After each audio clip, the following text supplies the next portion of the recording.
Hey there, members of the Night Crew, and folks who just love horror. Welcome to the Night Crew podcast, where shadows breathe and monsters listen. This is the podcast where we get cozy with the creepy, the frightening, and the just plain undead. I'm your host, Brad Ricks. On today's episode, I talked with author EM Otero. He's the author of What the Witch Moth Brings and the Howling Between Worlds. We talk mecha horror, his unique take on vampire lore, and his job, which is definitely a job for a horror writer. Down to the virtual studio we go. All right, so joining me today in the virtual studio, I have Eric Otero. Eric, how are you doing today? I'm doing very good. All right. Oh, so I know you've been writing for how long? How long have you been writing? Years. My first attempt at a novel, I was like 20, so like that was 10 years ago, if you can count that.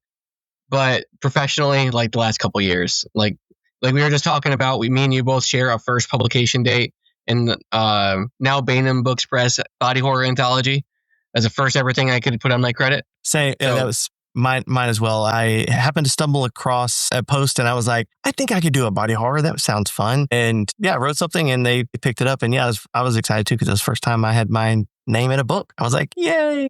Yeah, it is exciting. And the only reason I put in for that body horror, I was like, I could probably do something, I guess, was I was putting my current novel, The Howling Between Worlds, on Royal Road to kind of like, I guess, beta test it to see if people actually liked it, if it was something that, you know, because it's a science fiction mecha horror, and at the time there was nothing like that, like nothing. You could search it all you want, zero. So I was kind of just trying it out there. I met Dan Schrader.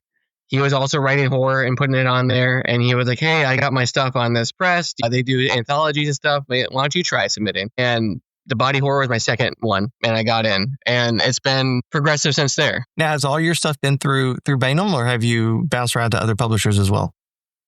All my long work has been through Bainham. I've gotten short stories published in other places and other anthologies on other podcasts, but I had the last thing I had published was my collection, and that's the last long work I've done, and I've been kind of wanting to get back into that again. Gotcha. Okay. So tell us a little bit about your work. So I know you said that the first short story, of course, was a body horror anthology, but other than that, tell us about some of your other works. What repertoire?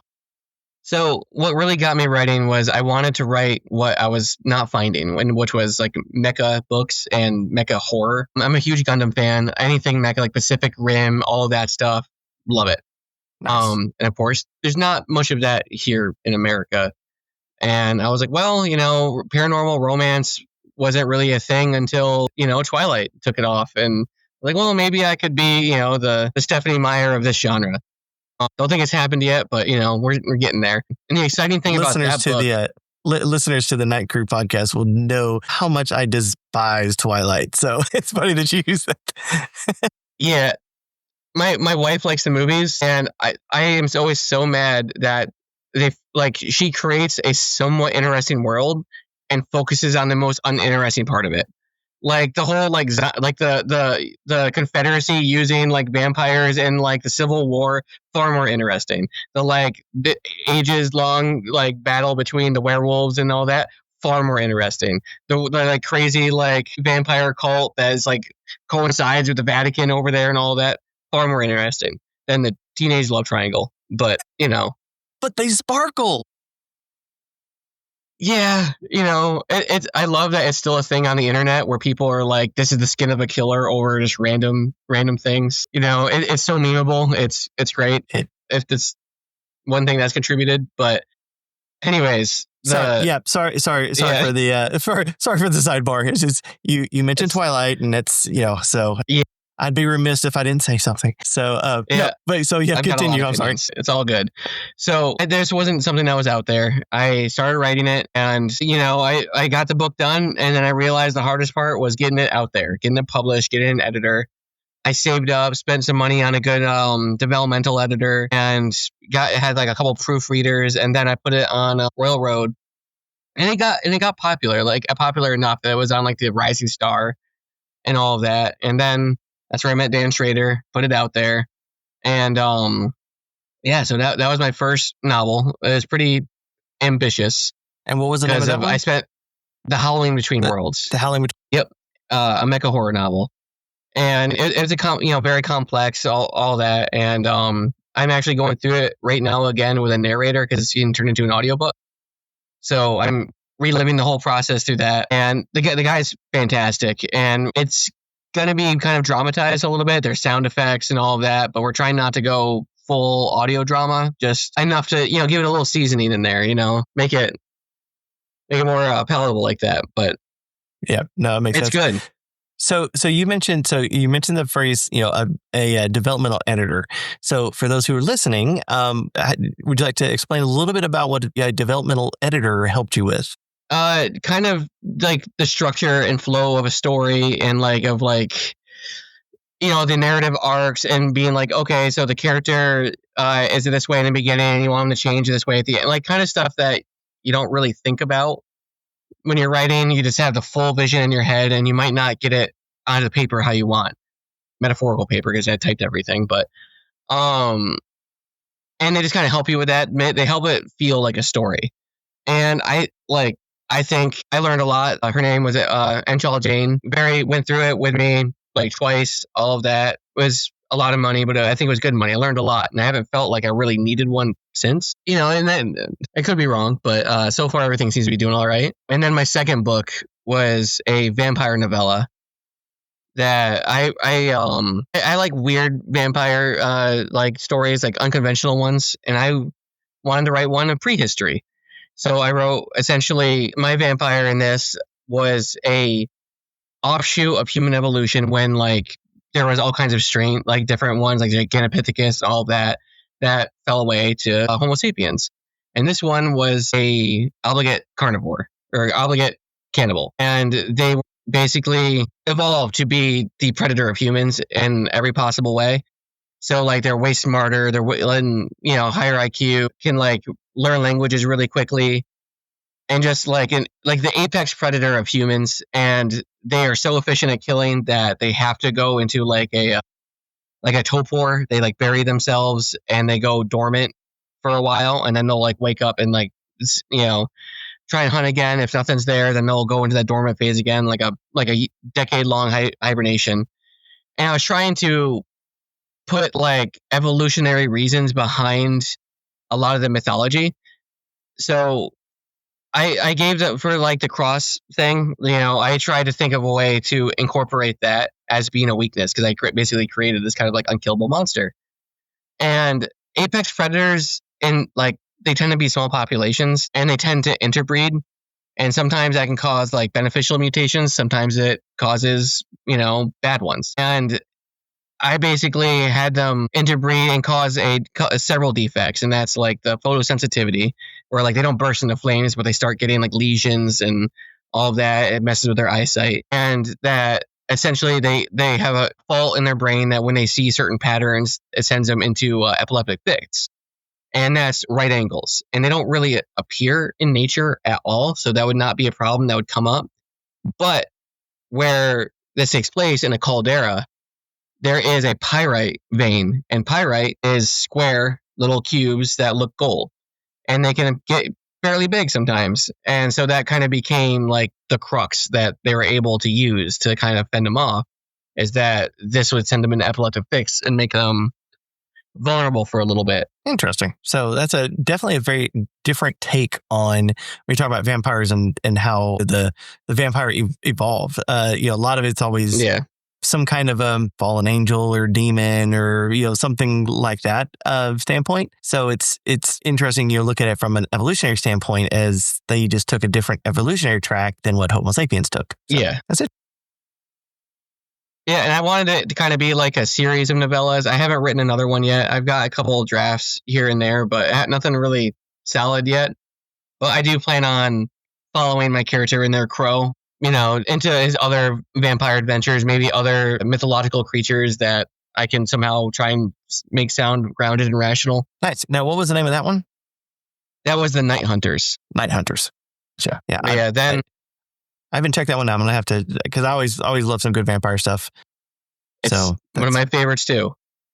And that one's also available on Audible. The narrator for that's really good. And my last full work that I published is What the Witch Moth Brings in Other Localities, which is a collection and a novella in that. And that is stories that are kind of inspired of the area I live in, but also some of it is like culturally based. So I am Puerto Rican and I live in a very small, very white town. You know, that's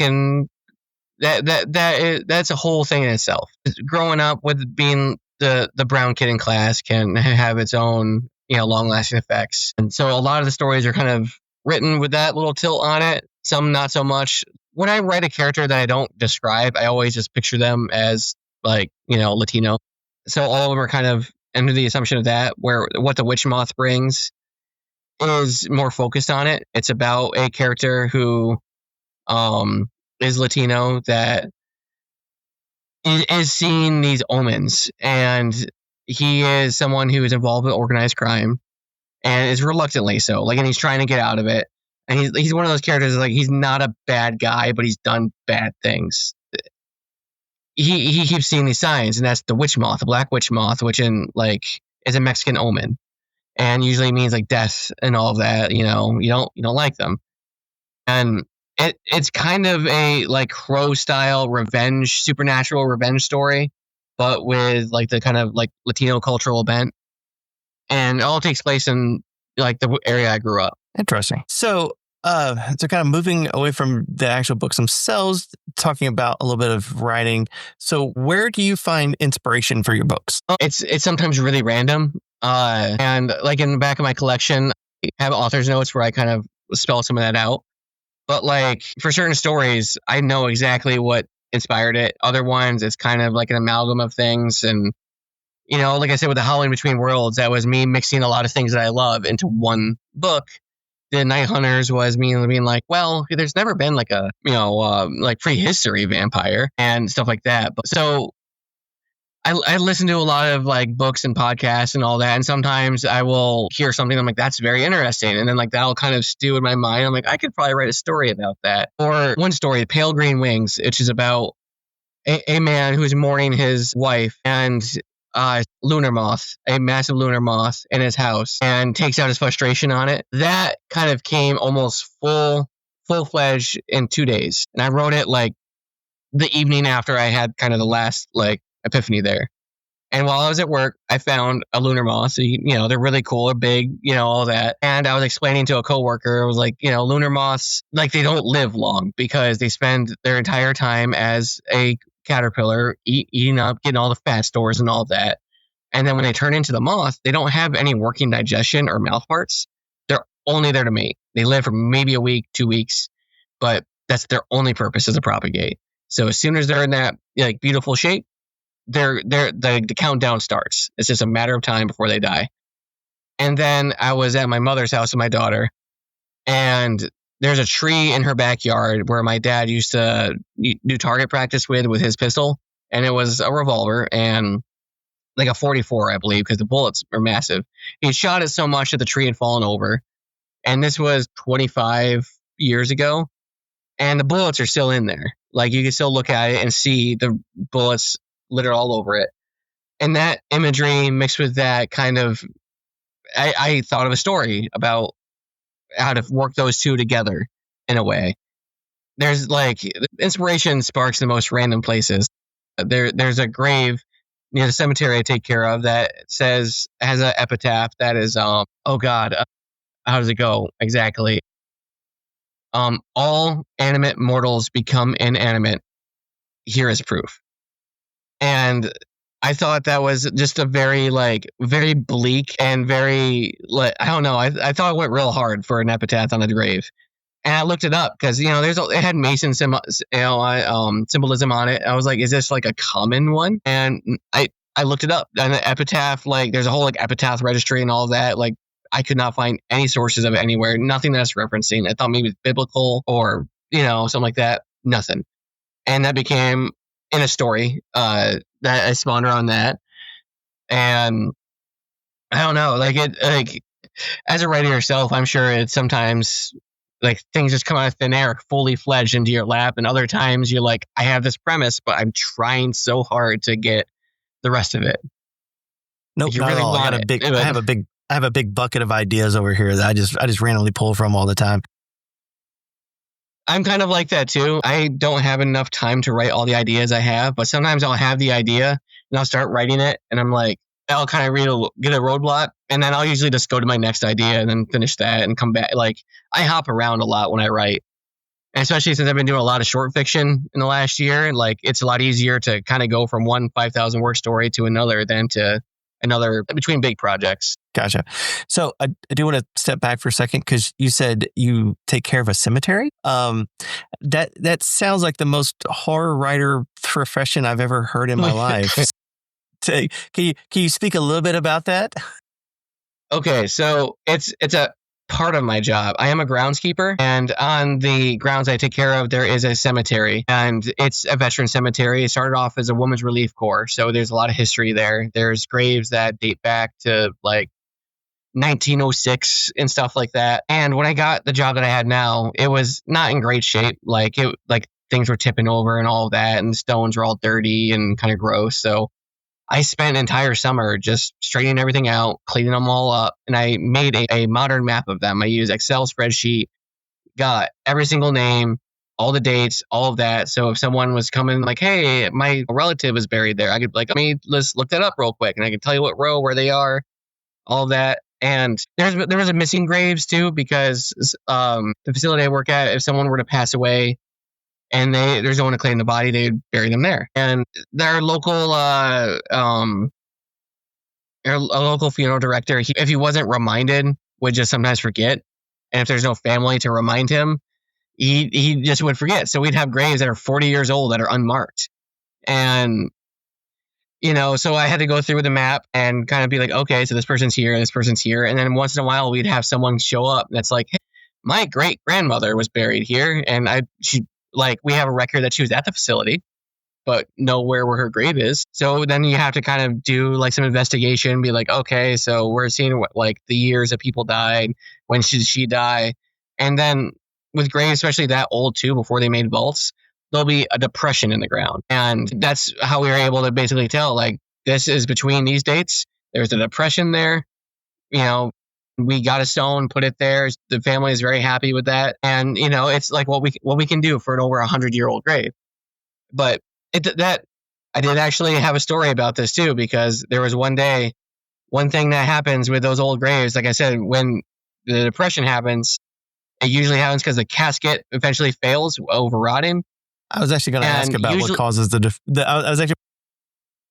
Yeah. So what happens is it rots over time. And when it drops, sometimes it'll go over time, but it's usually when something heavy goes over it. And for me, it's usually a lawnmower. It's happened twice now, where I'm going over a grave and all of a sudden the ground drops like 6 to 8 inches. And it's alarming, especially when you hear someone else doing it.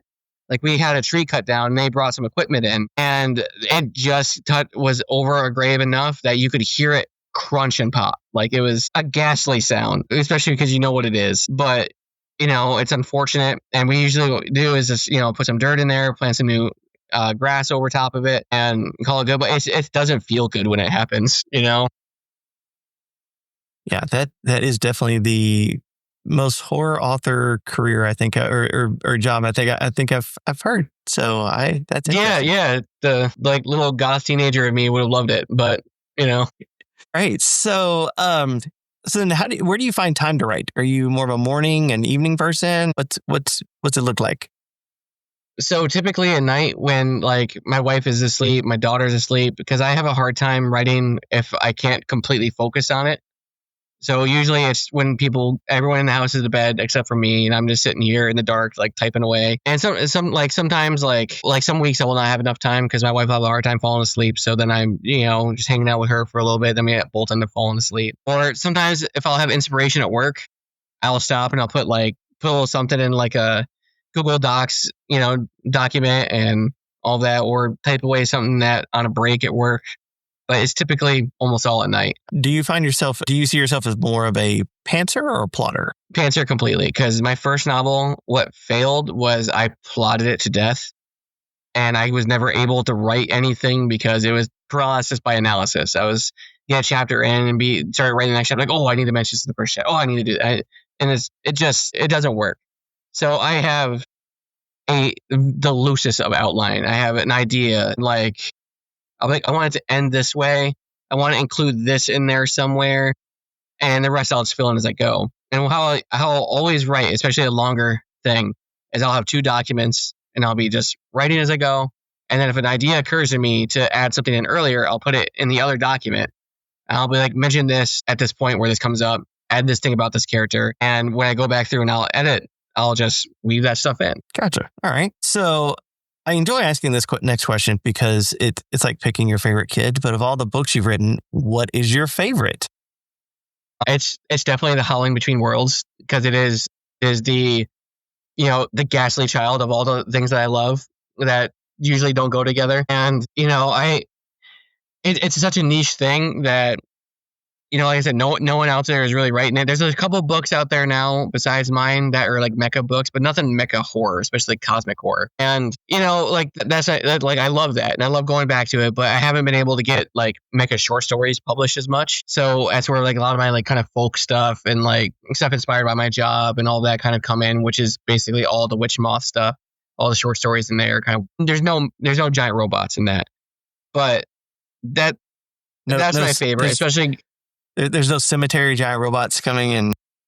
Not yet, but we'll see. But yeah, that's like, especially going back through it, doing the editing and all that for the audiobook, like it's like revitalizing. Like I kind of want to get back into this and like finish writing the sequel. And, so I'm just like, that's definitely my favorite, as much as probably like the Witch Moth is better written at this point now, because I've grown as a writer. And I definitely love all of that stuff too, but that one is definitely my favorite. Gotcha. Yeah. It's usually, trying to pick the favorite is always, a hard one.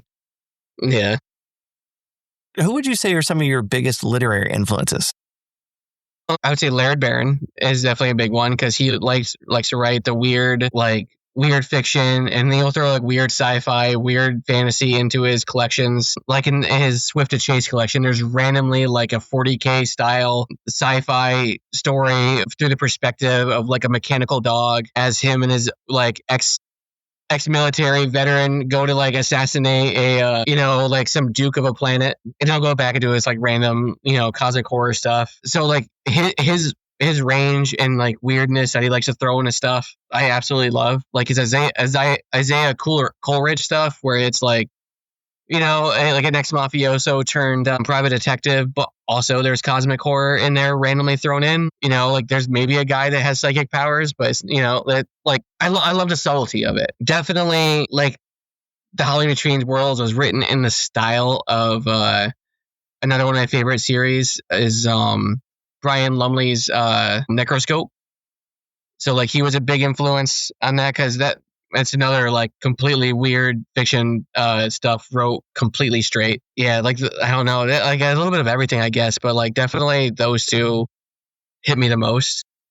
Gotcha. Yeah, those I'm kind of saying anything that's typically mine. I've always kind of leaned towards the Poe and King and all that, but occasionally there's just those that are just things that are just kind of the writing where it seems like it's just out of left wing.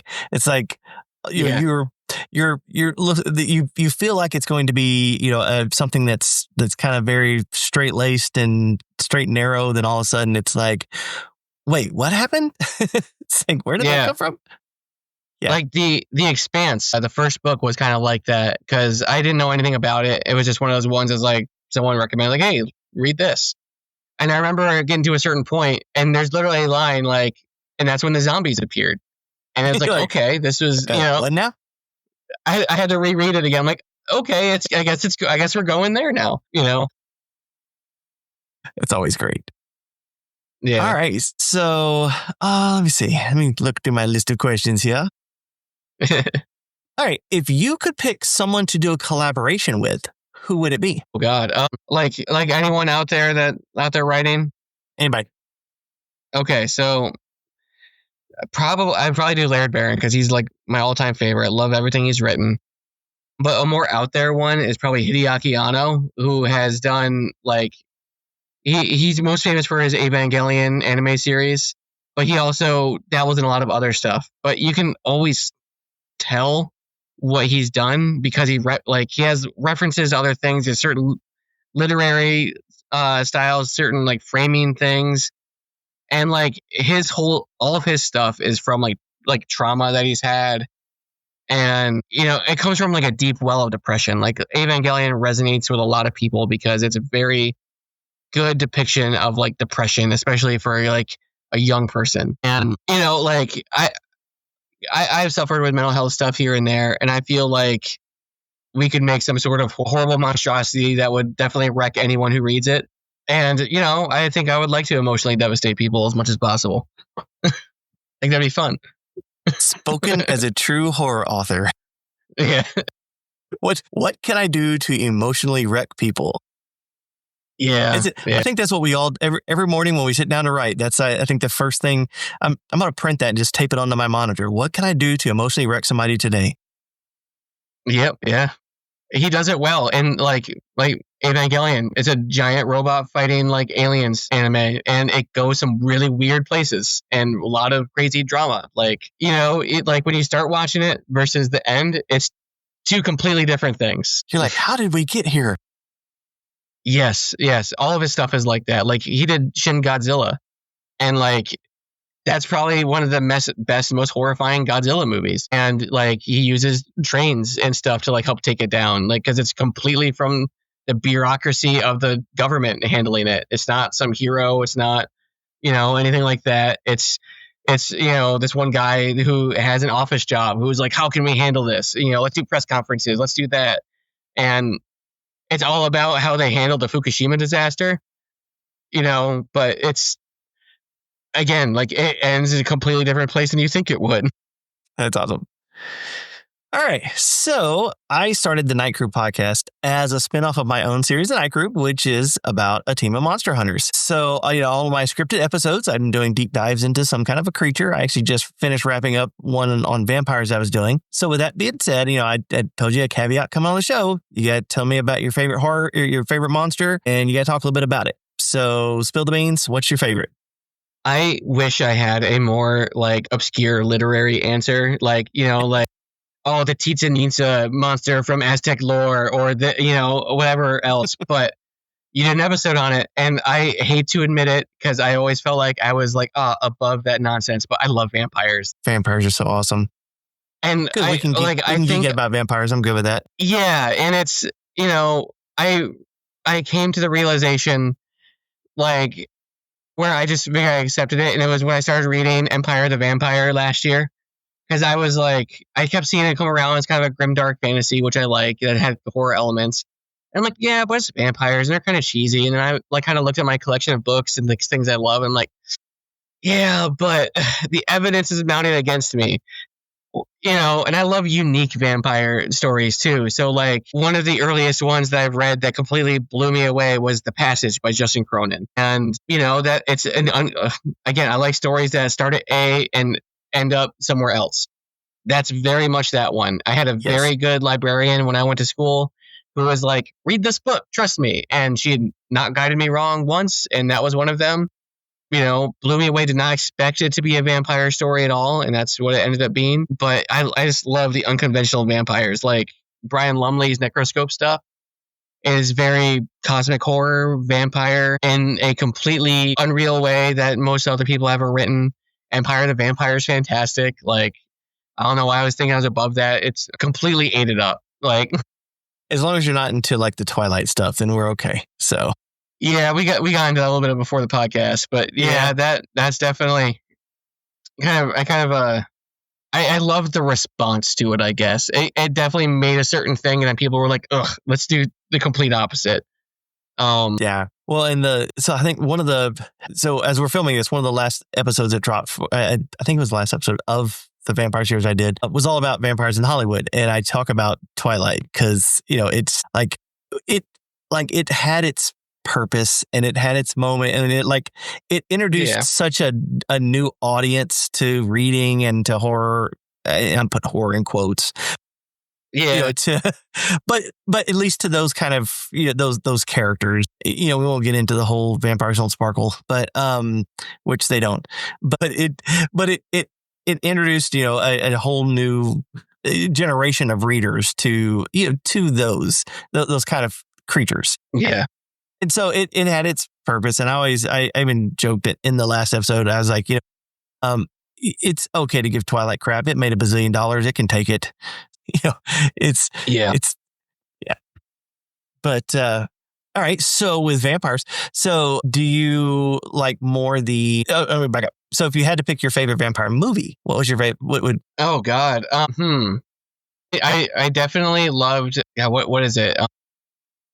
With the kids that moved to Virginia, I can't think of its name all of a sudden. It's basically Peter Pan, but with vampires. It was like an 80s movie. This is gonna turn into one of those things where people are screaming at their device. Yeah, I know. Lost Boys. Lost Boys. That's Santa Clara. That's not Virginia. Yes. Was it Virginia? I don't remember. But anyways, yeah, that one. It was. I think Santa Clara was supposed to be set in. Because Santa Clara technically is Santa Cruz. So, because it was actually filmed in Santa Cruz. Oh, okay. I actually ran into a little local bar that I go to. I have a Lost Boys t-shirt, and I was wearing it there the other day. Yeah. And she was like, yeah. She was like, I grew up where they filmed that. I was like, Santa Clara is not a real place. She was like, no, it's Santa Cruz is where they filmed it. I was like, okay, yeah, I know that. She was like, yeah, they actually have a bridge there that they call the Lost Boys Bridge because it's the bridge in the movie that they hang off of. And yeah. So they call it Lost Boys Bridge. And I was like, that's kind of awesome. That's awesome. But yeah, so yeah, Lost Boys is my favorite vampire movie as well. Yeah, it was definitely because it was creepy but fun, and that me, like, I enjoyed that early on. I really liked. God, there's a handful of them I really liked. I don't know if you can call it vampire too much, but Kronos by Guillermo del Toro. That was a really unique take of it. I really enjoyed that. I enjoyed his Strain. I was thinking the Strain was also a very unique take on the vampire mythos and the worms and Now the television series, they took it like a little. It didn't go as in depth into some of it as the book series. I don't know if you've read the book series or not on it, but I read the first one and I need to read the rest. But yes, eagle eye people can kind of see it back here behind me somewhere. But because I have all three of them there. But the books get they do get very religious in that all of the ancients were actually like fallen. They're pieces of an angel that got torn apart. And so as when the big explosion happened, and it takes their ashes to kind of I'm not going to give spoilers for it, but it does get all very, very religious in some of its overtones, especially in the later in the second and the third one. The TV series didn't get much into that. They're on my list. Yeah, I do recommend, especially if you enjoyed the first one, then definitely grab the second third one, because they're really good. Yeah. So, I have them physically, and I unfortunately cannot. I don't have time to read physical books as much. I listen to a lot of audiobooks, so they'll probably be on my audiobook feed here soon. Yeah, I do as well. Highly recommend those. Now, so one thing, with you're talking about Lost Boys. So to me, what made part of it so great is, it wasn't, you kind of step away from like in the 70s when you had all like the Hammer films and, you had those kind of vampires. Then you get into the 80s and it was like vampires meet MTV, and you had, everything's leather and motorcycles, and, it was that whole, like that whole little genre of it, that's between that and you had like Fright Night, and that came shortly after. So definitely when it comes to vampires, I can geek out on some vampires, that's for sure. Yeah. And, like another one was Daybreakers. I really enjoyed that one for its kind of like reversal on the whole thing. I liked I Am Legend, the movie, and then read the book, and then was like, okay, that's a different thing. Because they're in the book, they were way more like actual vampires, where the movie, they're just monsters more or less, but Yep. yeah, So what would you say is your favorite vampire book? and audiobooks. And it's hard to get an audiobook when you're indie, but So listeners, I was behind me is all my books as well as the ones I've written at the top, and so as he was thinking, I was like pointing at the Night Crew. So so for any listeners, I was giving him a little crap. Visual gag for an audio audience. Yeah, I know it doesn't work as well. Yeah, I got probably like a mixture of like The Passage, Necroscope, and like my recent favorite is Empire the Vampire. It was a unique take on it that I really enjoyed. I've like my favorite books is always shifting depending on my mood and like what I've read recently and that kind of stuff. But yeah, that like I really really liked Empire the Vampire because of how apocalyptic it was, but also kind of a medieval setting where it has like the whole religious undertones and all of that. But I don't know. It's everything about it. I liked like how monstrous they were because there's the mixture of like the svelte, like very fancy vampire kind of, like, oh, I'm here to seduce your women kind of vampire versus the, like I'm going to eat your children kind of vampire. And then, there's like kind of the like anime-esque, like over the top, like skilled like guys. Like there's one guy that has like a massive sword and he calls it Epitaph, like, and they get into like him battling with a sword that is bigger than his body and like actually kind of makes sense on how he uses it and all that. Like, that's a very anime thing of just like the stupid giant sword. So like love that. Especially how he like, because in anime it's like, oh, this guy has a big sword. They never acknowledge the fact that this guy has a big sword. It's just that's his sword. And there's a whole like process of like because their strain of vampires are like super strong, but they're also like subject to gravity. So like when they swing a big sword, instead of like trying to swing a sword like back and forth, there's so much of that I love.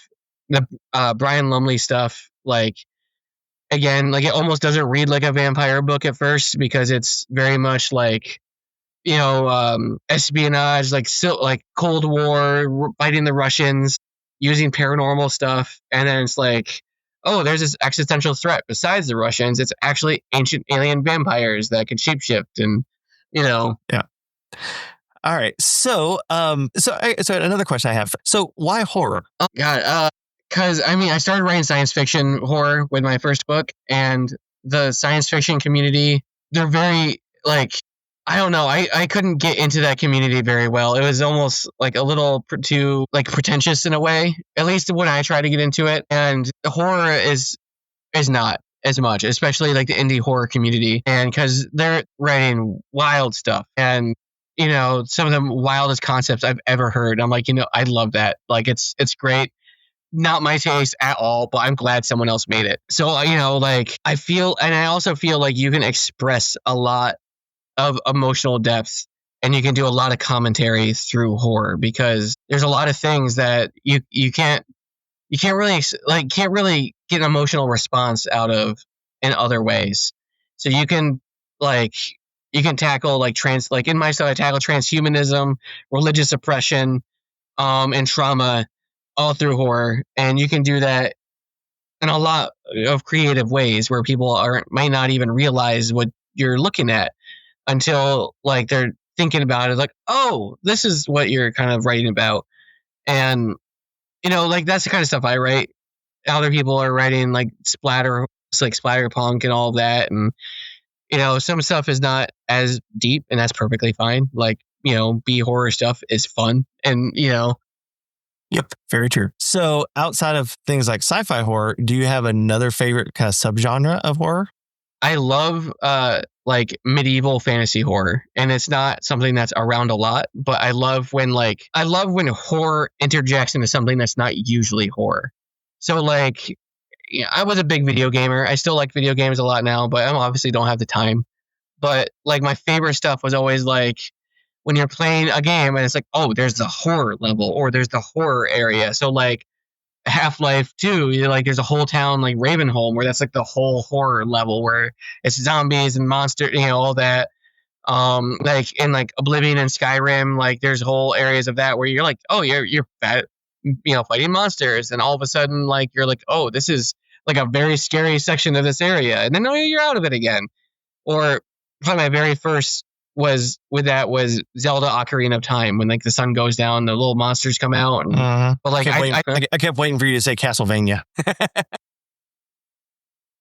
But like I love unexpected horror, and unfortunately you can't always do that when writing a book, because people like to know what they're getting into. So you can't be like, this is a sci-fi book, and then it turns horror halfway through. That's going to completely alienate people. So you kind of have to market it as like, oh, this is sci-fi and horror, or this is this, and So, but fantasy horror like is something that there needs to be more of. Like I love Between Two Fires. That was phenomenal. I love the movie Headhunter. Like stuff like that. It's there needs to be more of it, and that's part of why I liked Empire the Vampire too. Now there is some of that, like you get into this like grim dark stuff. It kind of definitely kind of borderlines that, where it can be fantasy, but it also could be horror. It has like that kind of middle realm that it kind of likes to tread. Yeah, that's one thing I really like about R. Scott Baker's Second Apocalypse series, is that there's a whole cosmic horror aspect of that is kind of floating over the whole first 3, 4, 5 books. That kind of shows up a little bit, but then like the last 2 books is like they full on like horror through most of it. And like it's a fantasy world where there's magic, sorcery, all of that, very grimdark, very bleak. But there's like the big enemy, kind of like the White Walkers in Game of Thrones, but instead of it being a magical entity, it's not Sauron. They never explicitly say what it is, but it's aliens. Like there's aliens that landed, that there's a big war over, like that was the first apocalypse, and they never finished the job. There's still something called the Ark that's way over there at Golgotharoth, and it kind of influences things sometimes through, like, they call them the consult. They're like influence all that. There's a whole like section of like mages that are like supposed to battle them, but they're kind of like, oh, they're over there. They're not really a problem. Some of it's myth. But when they start getting into it, in the way they're describing what's happening, and like they call like their technology and all that, they call it the techne, the forbidden science.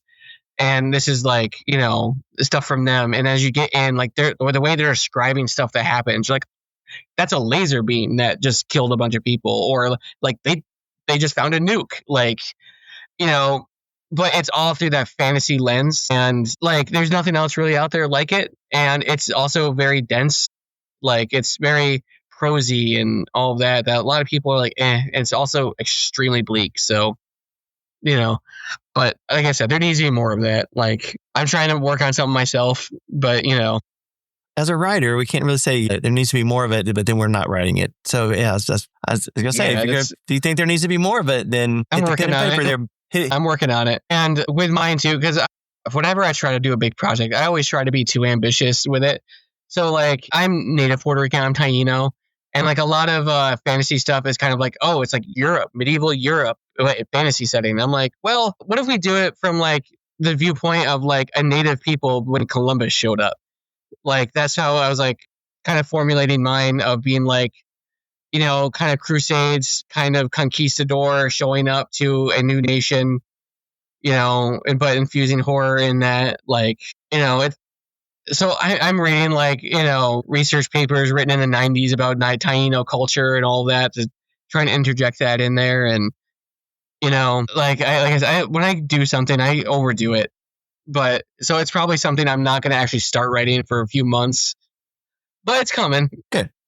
All right. So with that, I guess, where can my listeners be able to find out more about Eric? Well, I've got a website. It's EM Otero, author.com. I do a lot of my social media.